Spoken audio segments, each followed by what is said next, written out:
ಅನ್ನ, ಮುದ್ದೆ, ಚಪಾತಿ ಅಥವಾ ಬಿರಿಯಾನಿಗೂ ಕಾಂಬಿನೇಷನ್ ಆಗಿ ಮಟನ್ ಸಾಂಬಾರನ್ನ ಮಾಡ್ಕೋಬೋದು. ಮಾಡೋದಂತೂ ತುಂಬಾ ಸಿಂಪಲ್. ಮಟನ್ ಎಲ್ಲ ಸಾಫ್ಟಾಗಿ ಬೆಂದಿರುತ್ತೆ. ಬನ್ನಿ ತಡ ಮಾಡದೆ ಶುರು ಮಾಡೋಣ ಹೇಗೆ ಮಾಡೋದು ಅಂತ. ಇವತ್ತು ಅರ್ಧ kg ಮಟನ್ ತೊಗೊಂಡಿದ್ದೀನಿ. ಅದಕ್ಕೆ ಮಸಾಲೆ ರೆಡಿ ಮಾಡ್ಕೊಳ್ಳೋಣ. ಈಗ ಪ್ಯಾನ್ ಇಟ್ಟು 2.5 ಟೇಬಲ್ ಸ್ಪೂನ್ ಆಗುವಷ್ಟು ಧನಿಯಾ ಕಾಳನ್ನು ಹಾಕೊಳ್ತಾ ಇದ್ದೀನಿ. 1 ಟೀ ಸ್ಪೂನ್ ಆಗುವಷ್ಟು ಬ್ಲ್ಯಾಕ್ ಪೆಪ್ಪರ್, ಒಂದು 4 ಏಲಕ್ಕಿ ಹಾಕೊಳ್ತಾ ಇದ್ದೀನಿ. 5ರಿಂದ 6 ಲವಂಗ ಹಾಕೊಳ್ಳೋಣ. ನಂತರ ಅರ್ಧ ಟೀ ಸ್ಪೂನ್ ಆಗುವಷ್ಟು ಜೀರಿಗೆ, 1 ಟೇಬಲ್ ಸ್ಪೂನ್ ಆಗುವಷ್ಟು ತೆಂಗಿನಕಾಯಿ ಹಾಕ್ಕೊಂಡಿದ್ದೀನಿ. ನಂತರ 7ರಿಂದ 8 ಆಗುವಷ್ಟು ಗೋಡಂಬಿ ಹಾಕೊಳ್ತಾ ಇದ್ದೀನಿ. 1-2 ಇಂಚ್ ಆಗುವಷ್ಟು ಚಕ್ಕೆ ಹಾಕೊಳ್ಳೋಣ. ಈಗ ಸ್ಟವ್ನ ಲೋ ಫ್ಲೇಮಲ್ಲಿಟ್ಟು ಎಲ್ಲವನ್ನು ಒಂಚೂರು ಬಿಸಿ ಮಾಡ್ಕೋಬೇಕು. ತುಂಬ ಫ್ರೈ ಮಾಡೋಕ್ಕೆ ಹೋಗಬೇಡಿ. ಒಂದು ಸ್ವಲ್ಪ ಎಲ್ಲವನ್ನು ಲೋ ಫ್ಲೇಮಲ್ಲಿ ಬಿಸಿ ಮಾಡಿದ್ರೆ ಸಾಕಾಗುತ್ತೆ. ನಾನಿಲ್ಲಿ 1-2 ನಿಮಿಷ ಫ್ರೈ ಮಾಡಿದ್ಮೇಲೆ 1 ಟೀ ಸ್ಪೂನ್ ಆಗುವಷ್ಟು ಗಸಗಸೆನ ಹಾಕೊಳ್ತಾ ಇದ್ದೀನಿ. ಗಸಗಸೆ ಹಾಕಿ ಜಸ್ಟ್ ಒಂದು 30 ಸೆಕೆಂಡ್ಸ್ ಫ್ರೈ ಮಾಡಿಕೊಂಡ್ರೆ ಸಾಕು. ನಂತರ ನೀವು ಸ್ಟವ್ನ ಆಫ್ ಮಾಡ್ಕೊಳ್ಬೋದು. ಇದೆಲ್ಲ ಒಂದು ಸ್ವಲ್ಪ ತಣ್ಣಗಾದಮೇಲೆ ಮಿಕ್ಸಿ ಜಾರ್ಗೆ ಹಾಕ್ಕೊಂಡು ಯಾವುದೇ ನೀರು ಸೇರಿಸ್ಬೇಡಿ. ಮೊದಲಿಗೆ ಈ ರೀತಿ ಪುಡಿ ಮಾಡ್ಕೋಬೇಕು. ಆಮೇಲೆ ಇದಕ್ಕೆ ಒಂದು ಸ್ವಲ್ಪ ನೀರನ್ನ ಸೇರಿಸಿ ಈ ರೀತಿ ಫೈನ್ ಪೇಸ್ಟಾಗಿ ರುಬ್ಬಿ ಪಕ್ಕಕ್ಕೆ ಇಟ್ಕೊಳ್ಳಿ. ಈಗ ಕುಕ್ಕರ್ ತೊಗೊಂಡು 4ರಿಂದ 5 ಟೇಬಲ್ ಸ್ಪೂನ್ ಆಗುವಷ್ಟು ಎಣ್ಣೆ ಹಾಕ್ತಾಯಿದ್ದೀನಿ. ನಾನ್ ವೆಜ್ಗೆಲ್ಲ ಸ್ವಲ್ಪ ಎಣ್ಣೆ ಜಾಸ್ತಿನೇ ಇರಬೇಕು. ಈಗ 1 ಸ್ಟಾರ್ ಹೂ ಹಾಗೆ 1 ಪಲಾವ್ ಎಲೆ ಹಾಕ್ತಾ ಇದ್ದೀನಿ. 2 ಮೀಡಿಯಮ್ ಸೈಜ್ ಆನಿಯನ್ನ ಚಿಕ್ಕ ಚಿಕ್ಕದಾಗಿ ಕಟ್ ಮಾಡಿ ಇಟ್ಕೊಂಡಿದ್ದೆ. ಅದನ್ನು ಹಾಕಿ 1 ನಿಮಿಷ ಫ್ರೈ ಮಾಡ್ಕೊಳ್ಳಿ. ಅನಂತರ 2ರಿಂದ 3 ಹಸಿಮೆಣಸಿನ್ಕಾಯಿ ಹಾಕಿ ಫ್ರೈ ಮಾಡ್ತಾ ಇದ್ದೀನಿ. ಆನಿಯನ್ ಎಲ್ಲ ಒಂಚೂರು ಸಾಫ್ಟ್ ಆಗ್ತಿದ್ದಂತೆ ಈಗ 1 ಟೇಬಲ್ ಸ್ಪೂನ್ ಆಗುವಷ್ಟು ಶುಂಠಿ ಬೆಳ್ಳುಳ್ಳಿ ಪೇಸ್ಟ್ನ ಹಾಕ್ತಾ ಇದ್ದೀನಿ. ಆದಷ್ಟು ಫ್ರೆಶ್ ಆಗಿ ಆಗಲೇ ಪ್ರಿಪೇರ್ ಮಾಡಿಕೊಂಡು ಹಾಕಿ, ಅಂಗಡಿಯಿಂದ ತಂದು ಹಾಕಕ್ಕೆ ಹೋಗಬೇಡಿ. ಒಳ್ಳೆ ಫ್ಲೇವರ್ ಕೊಡುತ್ತೆ ಈ ರೀತಿ ಮಾಡೋದ್ರಿಂದ. ಹಸಿ ಸ್ಮೆಲ್ಲೆಲ್ಲ ಹೋಗಬೇಕು. ಶುಂಠಿ ಬೆಳ್ಳುಳ್ಳಿ ಹಸಿ ಸ್ಮೆಲ್ಲೆಲ್ಲ ಹೋಗಾದ್ಮೇಲೆ ಇದಕ್ಕೆ 1 ಟೀ ಸ್ಪೂನ್ ಆಗುವಷ್ಟು ಕಸ್ತೂರಿ ಮೆಥಿ ಹಾಕ್ತಾ ಇದ್ದೀನಿ. 1 ಟೇಬಲ್ ಸ್ಪೂನ್ ಆಗುವಷ್ಟು ಪುದೀನ ಹಾಗೆ ಒಂದು ಸ್ವಲ್ಪ ಕೊತ್ತಂಬರಿ ಸೊಪ್ಪನ್ನು ಹಾಕ್ತಾ ಇದ್ದೀನಿ. ಜಸ್ಟ್ 1 ನಿಮಿಷ ಫ್ರೈ ಮಾಡಿಕೊಡಿ. ಆ ಫ್ಲೇವರ್ ಎಲ್ಲ ಬಿಟ್ಕೊಳ್ಳುತ್ತೆ. ಈಗ ಇದಕ್ಕೆ ನಾನು ಕ್ಲೀನ್ ಮಾಡಿ ಇಟ್ಕೊಂಡಿರೋ ಅಂಥ ಅರ್ಧ kg ಮಟನ್ ಹಾಕ್ಕೊಳ್ತೀನಿ.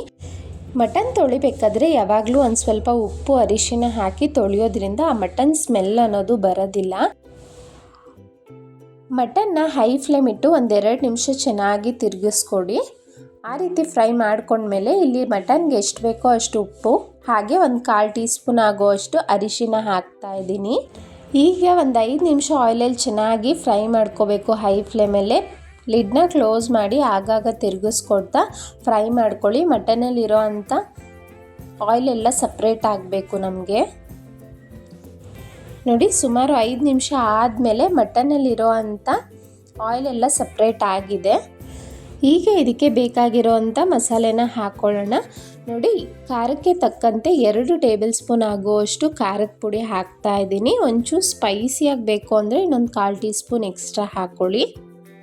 ಖಾರ ಎಲ್ಲ ಚೆನ್ನಾಗಿ ಮಟನ್ಗೆ ಹಿಡಿಬೇಕು. ಈ ರೀತಿ ಮಿಕ್ಸ್ ಮಾಡ್ಕೊಳ್ತಾ ಚೆನ್ನಾಗಿ ಫ್ರೈ ಮಾಡ್ಕೊಳ್ಳೋಣ. ಈಗ ಇದಕ್ಕೆ ಒಂದು ಸಣ್ಣ ಟೊಮೆಟೊ ಕಟ್ ಮಾಡಿ ಸೇರಿಸ್ತಾ ಇದ್ದೀನಿ. ಮೀಡಿಯಮ್ ಸೈಜ್ದಾದರೆ ಒಂದು ಅರ್ಧ ಟೊಮೆಟೊ ಸಾಕಾಗುತ್ತೆ. ಒಂದು ಹಾಕಕ್ಕೆ ಹೋಗಬೇಡಿ. ಟೊಮೆಟೊ ಎಲ್ಲ ಸ್ವಲ್ಪ ಸಾಫ್ಟಾಗಿ ಆಗಬೇಕು. ಅಲ್ಲಿ ತನಕ ಈ ರೀತಿ ಫ್ರೈ ಮಾಡ್ತಾ ಬನ್ನಿ. ಕಂಪ್ಲೀಟ್ ಟೊಮೆಟೊ ಎಲ್ಲ ಸಾಫ್ಟ್ ಆದಮೇಲೆ ನಾವು ರುಬ್ಬಿ ಇಟ್ಕೊಂಡಿದ್ವಲ್ಲ ಆ ಪೇಸ್ಟ್ನ ಹಾಕ್ಕೊಳ್ತಾ ಇದ್ದೀನಿ. ಈ ಮಸಾಲೆನೂ ಸಹ ಚೆನ್ನಾಗಿ ಮಟನ್ಗೆ ಹಿಡಿಬೇಕು. 1-2ರಿಂದ 3 ನಿಮಿಷ ಈ ರೀತಿ ತಿರುಗಿಸ್ಕೊಳ್ತಾ ಮಸಾಲೆ ಎಲ್ಲ ಚೆನ್ನಾಗಿ ಹೊಂದ್ಕೊಳ್ಳೋ ಥರ ಫ್ರೈ ಮಾಡ್ಕೊಳ್ಳಿ.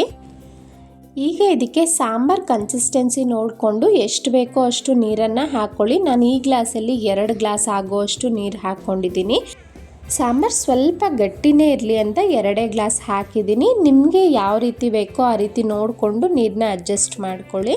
ಉಪ್ಪು ಖಾರ ಎಲ್ಲ ಸರಿಯಾಗಿದೆಯಾ ಒಂದು ಸಲ ಚೆಕ್ ಮಾಡಿಕೊಂಡು ಈಗ ಲಿಡ್ನ ಕ್ಲೋಸ್ ಮಾಡಿ 5 ವಿಸಿಲ್ ಬರೆಸ್ಕೊಳ್ತೀನಿ.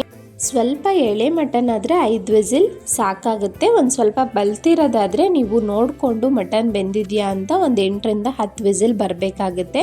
ನೋಡಿ, 5 ವಿಸಿಲ್ ಆದಮೇಲೆ ತೆಗ್ದಿದ್ದೀನಿ. ಈಗ ಇದಕ್ಕೆ ಒಂದು 1/2 ಟೀ ಸ್ಪೂನ್ ಆಗುವಷ್ಟು ಗರಂ ಮಸಾಲ ಹಾಕ್ಕೊಳ್ತಾ ಇದ್ದೀನಿ. ಎಲ್ಲವನ್ನು ಒಂದ್ಸಲ ಚೆನ್ನಾಗಿ ಮಿಕ್ಸ್ ಮಾಡ್ಕೊಳ್ಳೋಣ. ಸಾಂಬಾರು ಆರಿದ ಮೇಲೆ ಒಂಚೂರು ಗಟ್ಟಿ ಆಗುತ್ತೆ, ನೋಡ್ಬೋದು. ತುಂಬ ಚೆನ್ನಾಗಿ ಬಂದಿತ್ತು. ಒಂದ್ಸಲ ಈ ರೀತಿ ನೀವು ಟ್ರೈ ಮಾಡಿಬಿಟ್ಟು ಹೇಗೆ ಬಂತು ಅಂತ ಕಮೆಂಟ್ನಲ್ಲಿ ತಿಳಿಸಿ. ಫ್ರೆಶ್ ಆಗಿರೋವಂಥ ಕೊತ್ತಂಬರಿ ಸೊಪ್ಪನ್ನ ಒಂದು ಸ್ವಲ್ಪ ಹಾಕಿ ಈಗ ಸ್ಟವ್ನ ಆಫ್ ಮಾಡ್ಕೊಳ್ತಾ ಇದ್ದೀನಿ. ಹಲವಾರು ರೀತಿ ಮಾಡ್ಬೋದು, ಆದರೆ one of the easy and best method ಇದು. ಒಂದ್ಸಲ ಖಂಡಿತ ಟ್ರೈ ಮಾಡಿ. ಯಾರೆಲ್ಲ ಸಬ್ಸ್ಕ್ರೈಬ್ ಆಗಿಲ್ಲ ಸವಿ ಕಿಚನ್ ಕನ್ನಡಗೆ ಪ್ಲೀಸ್ ಸಬ್ಸ್ಕ್ರೈಬ್ ಮಾಡಿ, ಹಾಗೆ ಡೈಲಿ ಅಪ್ಡೇಟ್ಗಾಗಿ ಬೆಲ್ ಐಕಾನ್ ಕ್ಲಿಕ್ ಮಾಡ್ಕೊಳ್ಳಿ. ನಾನಿಲ್ಲಿ ಒಂದು 3 ಮೊಟ್ಟೆ ಹಾಕಿದ್ದೀನಿ. ಈ ರೀತಿ ಸಾಂಬಾರ್ಗೆ ಹಾಕಿದ್ರೆ ಟೇಸ್ಟ್ ಚೆನ್ನಾಗಿರುತ್ತೆ ಅಂತ, ಕಂಪ್ಲೀಟ್ಲಿ ಆಪ್ಷನಲ್. ಈ ವಿಡಿಯೋ ಇಷ್ಟ ಆಯಿತು ಅಂದ್ಕೊಳ್ತೀನಿ. ಪ್ಲೀಸ್ ಲೈಕ್ ಮಾಡಿ, ಹಾಗೆ ನಿಮ್ಮ ಫ್ಯಾಮಿಲಿ ಫ್ರೆಂಡ್ಸ್ಗೆ ಶೇರ್ ಮಾಡಿ. ವಿಡಿಯೋ ಹೈಪ್ ಮಾಡೋದನ್ನು ಮರಿಬೇಡಿ. Thank you so much for watching.